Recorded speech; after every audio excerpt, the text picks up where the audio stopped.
The Momentum Medical Scheme Tankwa Trek presented by Biogen is a 4-day UCI S1 stage race, hosted by Dryland Event Management in the Coe-Bokkerveld region of the Western Cape. A region known for its world-class apples, breathtaking rock formations and exceptional mountain biking. The trails are tough and challenge the world's best mountain bikers to their limits, but there are rewards aplenty too, with single-track thrills and an exceptional race village.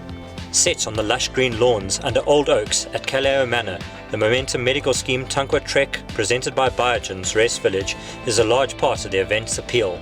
Riders are treated to famous dryland hospitality throughout the 4 days, which takes the sting from the high-intensity racing. With a number of top international and local teams on the start grid, the racing was sure to be searingly hot. The 5-star favourites were the Cannondale Factory Racing team of Manuel Fumic and Enrique Avancini. They were supported by Maxime Marot and Grant Ferguson of Cannondale Factory Racing 2. Up against them were CST Post NL Bafang, 3 Team Bulls squads and a host of powerful South African teams. The women's lineup was, if anything, even more competitive, with little separating Faces, CST, Ghost Factory Racing, Fairtree and the Dormakaba Blue teams, on paper at least.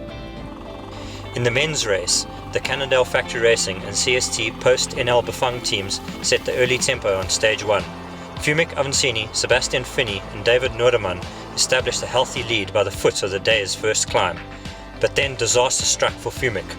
The German's front wheel kicked up a rock which destroyed his chainring, forcing him to run and accept tows from his partner for the final 12 kilometers to the finish. Finney and Noordeman meanwhile powered on, taking the stage victory.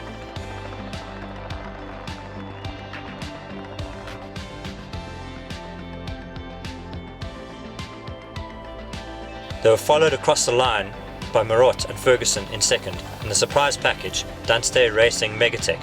The Namibian pairing of Tristan de Lange and Alexander Muller held off a number of highly favoured teams to claim the final podium position. In the women's race, the South African super team of Candice Law and Mariska Strauss kicked off their new partnership with a pillar-to-post stage victory. They were pressed initially by Jenny Stenhag and Nadine Reeder, but the German rider in the Fairtree team punctured, allowing Faces CST to race away to victory. Reeder's woes did not end with a puncture, and she crashed twice in the closing kilometers as she struggled with low tyre pressure in her rear wheel. Reeder's woes did not end with a puncture, and she crashed twice in the closing kilometers as she struggled with low tyre pressure in her rear wheel. This allowed Barbara Benko and Anna Terpstra to sneak into second, while Fairtree had to be content with third, just ahead of Robin de Groot and Adelaide Marath of Dormakaba Blue. The UCI men's podium was filled by CST Post NL Bafang, Cannondale Factory Racing and Dunstay Racing Megatech.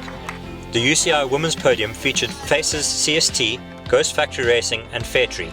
Strauss and Lill hold a 1 minute and 18 second advantage over Benko and Terpstra,